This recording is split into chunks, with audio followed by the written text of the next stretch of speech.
Hola, hola, ¿qué tal? Pues ahora estamos a jueves 14 de octubre del 2021 y pues por aquí les saludo nuevamente en esta semana de octubre. Pues es ya casi, estamos a la mitad de este mes de octubre prácticamente y entonces pues aquí estamos nuevamente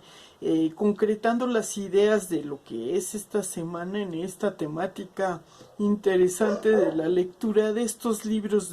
de existencialismo, o más bien un realismo más o menos mágico, más de contemporaneidad del mexicano actual. Bueno, eso creemos, ¿verdad? Pues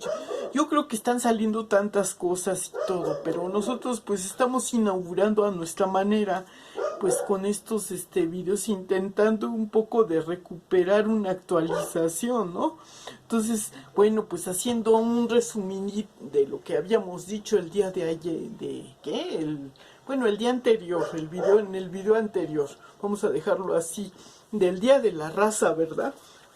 Es que ahí me faltó concretarle unas ideas y por eso este video va enfocado a precisamente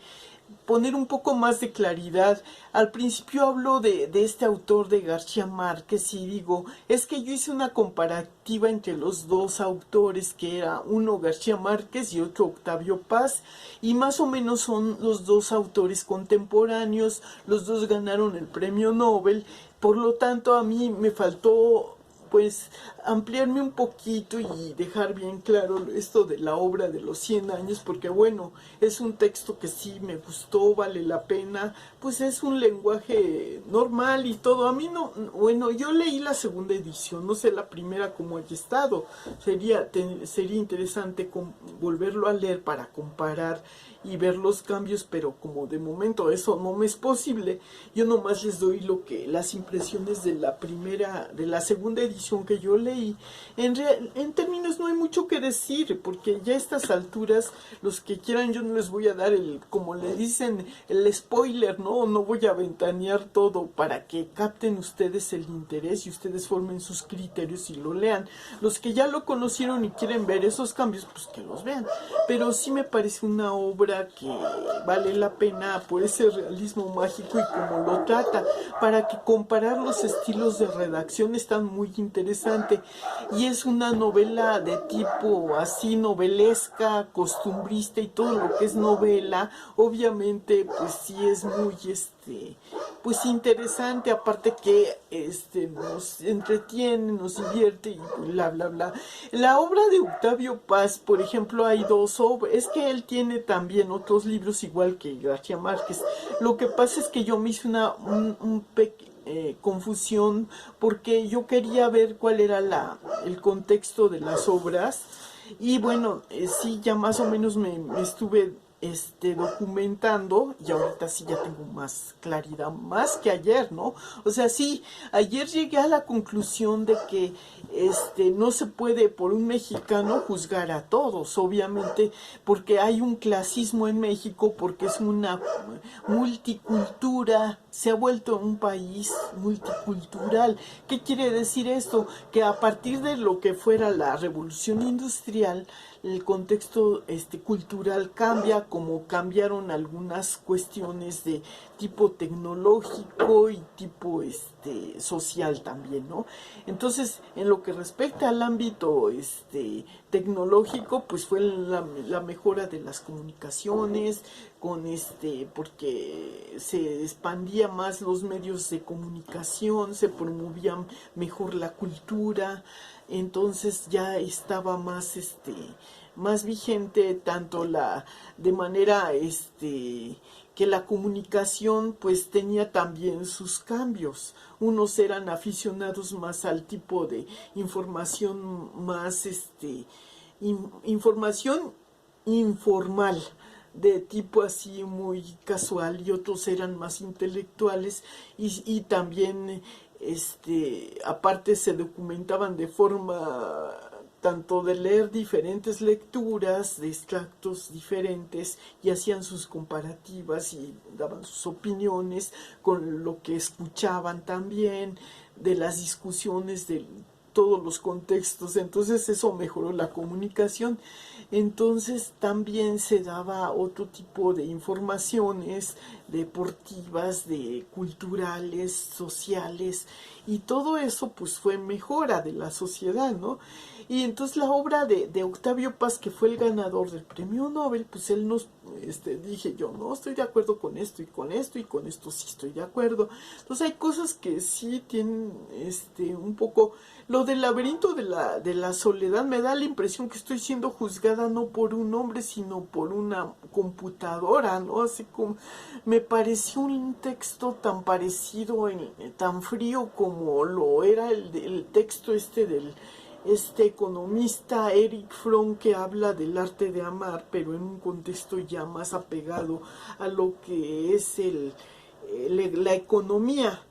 del corazón y de los recursos y las diferenciaciones de los afectos y todo eso que tiene que ver con la educación social para asimilar mejor la economía. Está más como enfocado desde ese contexto. En cambio, cuando se hace una obra de tipo, pues así, informal, de entretenimiento, sí medianamente se ha tratado algunos temas interesantes, pero se les da un trato muy superficial. Tal es el aspecto que se daba en la obra esta que les decía, como lo trató. Dije, pues Chespirito era un genio porque supo adaptar una obra de teatro que venía de otras partes y le dio la adaptación de la contemporaneidad que él vivía y le dio un tratamiento a la obra diferente. Entonces me gustó mucho la adaptación esa que hizo, por lo que pude ver, ¿no? Y si la probadita estuvo bien, quiere decir que la obra estuvo estupenda, ¿no? Me imagino. Pero en cuestiones de literatura, pues la literatura es una manera de que está digamos, siendo analítica. La literatura es la analítica social que hace el individuo. Ya dejémoslo así, porque si nos vamos a lo que es la filosofía y a lo que es la ciencia, las dos a veces se pelean, porque la ciencia es más exacta, obviamente, y vamos a tener ahí una serie de dialécticas muy interesantes también, pero bueno, pues también para eso se hizo la dialéctica, y por algo nos funciona así, porque si no existieran esas modalidades de la dialéctica, no tendríamos nosotros, todo sería tan plano y no podríamos fácilmente acabar de comprender. Entonces, cuando vivimos en unas rutinas muy esquematizadas, satisfaciendo las necesidades de alimento, de techo, de lenguaje, de comunicación afectiva con los seres y todo, sí podemos satisfacer determinadas las necesidades, pero también es necesario que seamos racionales, porque por algo nos dieron raciocinio. Entonces nosotros tenemos una función motora y una función sensitiva, y las dos se complementan muy bien. Entonces, si fuéramos nada más motores, pues seríamos computadoras, y si fuéramos sensitivas también estaríamos medio mal, porque seríamos que era está más vinculado al dogmatismo religioso, a todo eso, que está apoyado más en la fe de las convicciones por experiencia. Ese es el dogma de la religión, y en cambio la ciencia es más apegada a los estudios técnicos, de tiempo, de antropología y todo eso. Entonces no es lo mismo una antropología que una anatomía, porque la anatomía va más enfocado a la geografía del cuerpo para ayudarla de las funciones de organismos y de las funciones de sistemas y organismos que componen todo el cuerpo humano. La antropología lo ve desde un enfoque más social, como más digamos, para ayudarse a comprender la etiología o la evolución del hombre a través de los tiempos, y en base a estudios de tiempo y de comparaciones de los fósiles, de cómo se dan una idea por medio de la estructura, de un estudio especializado para entender cuánto tiempo llevaban y todo eso, lo he pegado a la antropología forense, ¿no? O cosas así. Entonces tenemos una idea más o menos apegada de las diferencias, y en cuando se hace una novela o algo, los escritores no necesariamente están empapados de todos los tecnicismos, tienen que documentarse, reunir toda la documentación y queda un rompecabezas así tan grande que a veces se pierden a veces en una sola idea y en una pasión y de tantos detalles que dan, si no saben encontrar la manera de editar un poquito y para que se comprenda mejor la novela o la historia. Y eso es lo que me pasó, la impresión que me dio cuando leí el texto ahora, bueno, hace un rato también que leí un fragmento de lo que era el laberinto de la soledad y digo, ay, esto está en marchiano, yo no soy tan matemática, yo a mi manera, ¿no? Pero entonces cuando Octavio Paz habla un poquito de lo que era esta, pues más o menos el panorama de cómo él se imagina o recrea, hace una especie de, pues, de extracción de toda la información que tuvo acerca de la biografía de Sor Juana, y él lo pone así, lo produce para que se comprenda a su manera cómo él entendió el desempeño de Sor Juana, y nos la pinta como una mujer que estaba más apegada a lo que eran los estudios de teología, pero no era religiosa. Entonces porque hay una diferencia, sutilmente nos está diciendo, ella no era tan religiosa, ella nomás se metió al convento porque no le quedó de otra, porque en su tiempo nada más tenía dos opciones, o se casaba o se iba al convento. Ahí es lo que nos dice Paz, ¿no? Entonces hasta ahí pues está muy entendible, pero también pues sí nos pone a las mujeres que somos siempre muy la parte débil. Obviamente que la mitología o la religión nos hablan también, no es lo mismo la mitología que la religión, pero la religión tiene la fe de lo que cree, de los mitos y de las leyendas y de todo lo que es, y es una falta de respeto decir que no creemos en la religión, o a veces así se toma en la sociedad. No, yo lo estoy diciendo para comprenderlo desde un enfoque, dar mejor entendimiento a las palabras que lo que dijo Paz, ¿no? O sea, como que él dice que no se puede decir que era muy que sí, bueno, fue una aristócrata y era bueno, venía ella, se le puede decir hija fuera de una relación pues que estuviera, pues en aquella época no se veía muy bien eso de que no estuviera aprobada por una ceremonia, o que hubiera de por medio la bendición de la religión, ¿no? O sea, si no era así, entonces pues los hijos nacidos de esas mestizos, o que no era lo mismo ser criollo que ser mestizo. Entonces de ahí viene el clasicismo que surgió en México. Entonces las diferentes clases sociales, así es como se tomaba, de ahí venía la diferencia, porque eso viene la raíz con lo que decía el maestro Villalpando, de que era cuando los españoles llegan a conquistar a México, y tiene ahí el antecedente que eran como pues no eran monógamos, sino eran polígamos, o sea que mientras pudieran mantener todas las mujeres que pudieran, pues se les admitía que tuvieran la relación, y ahí tenían ellos su colección de mujeres y todas se tenían que llevar bien y bla bla bla. Era otro México,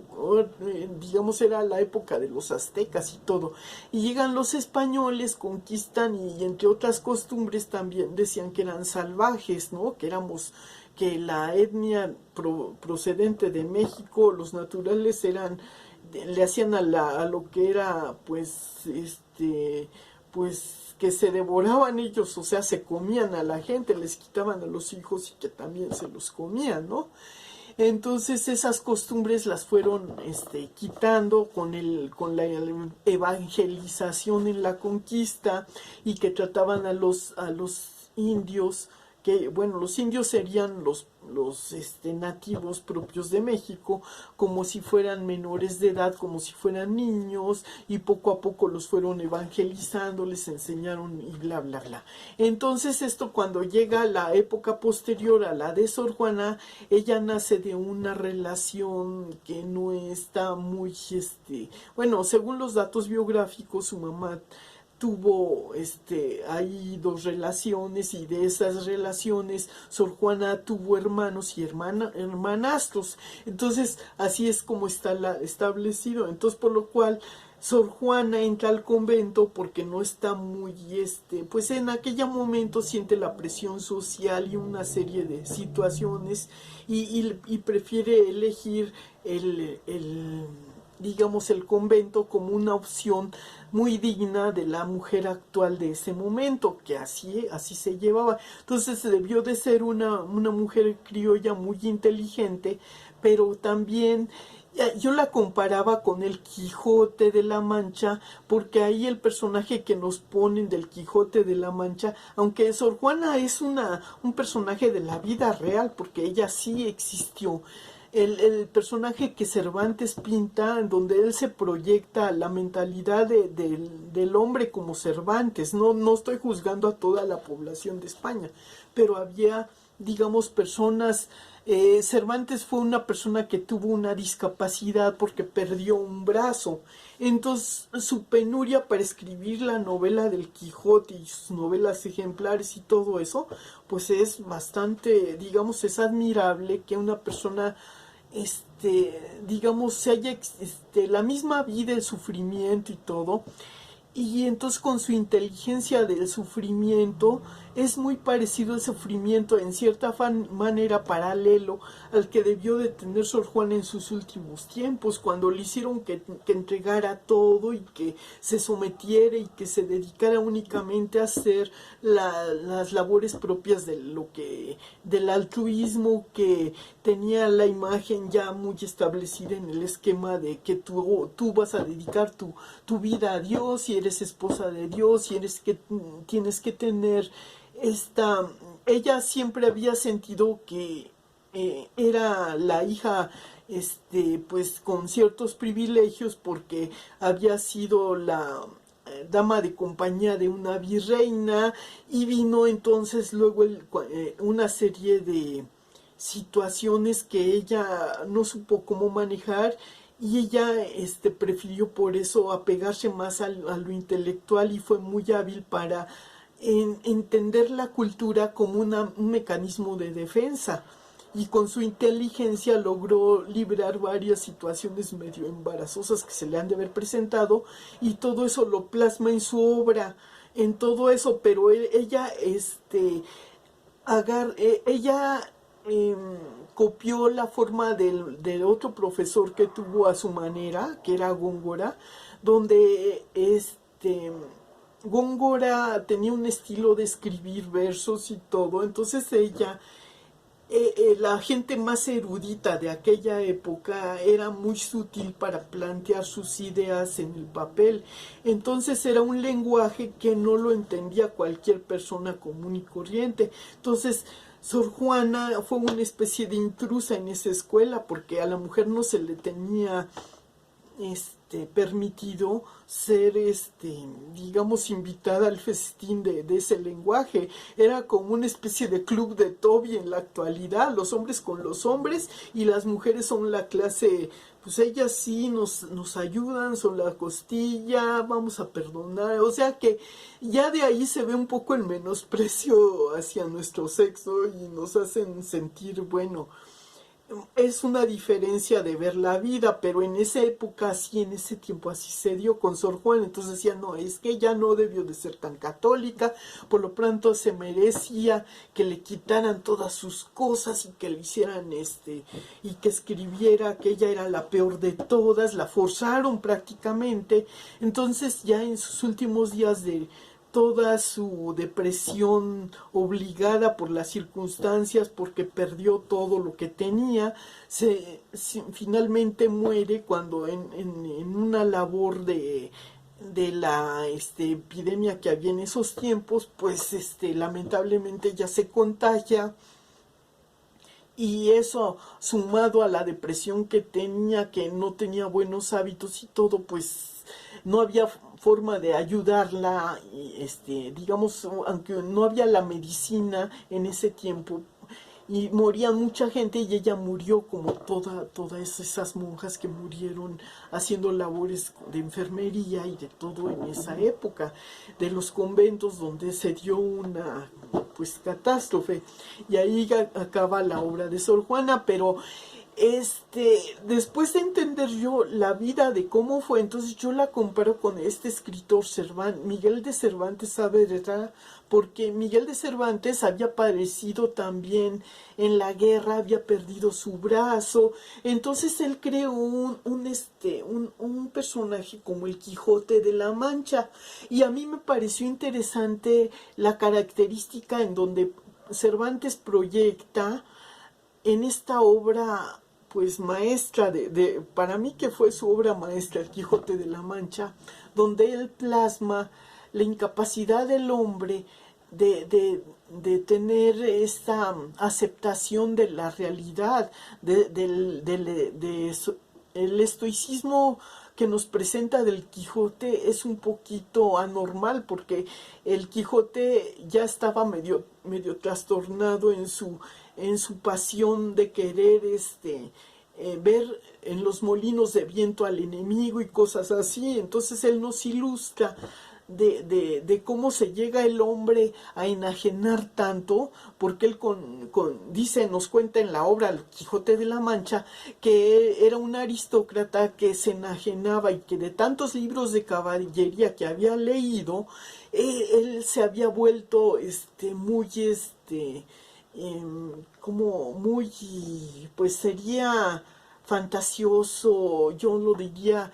estaba muy sugestionado, muy motivado, su mente ya había hecho estragos de tal forma que él se sentía motivado,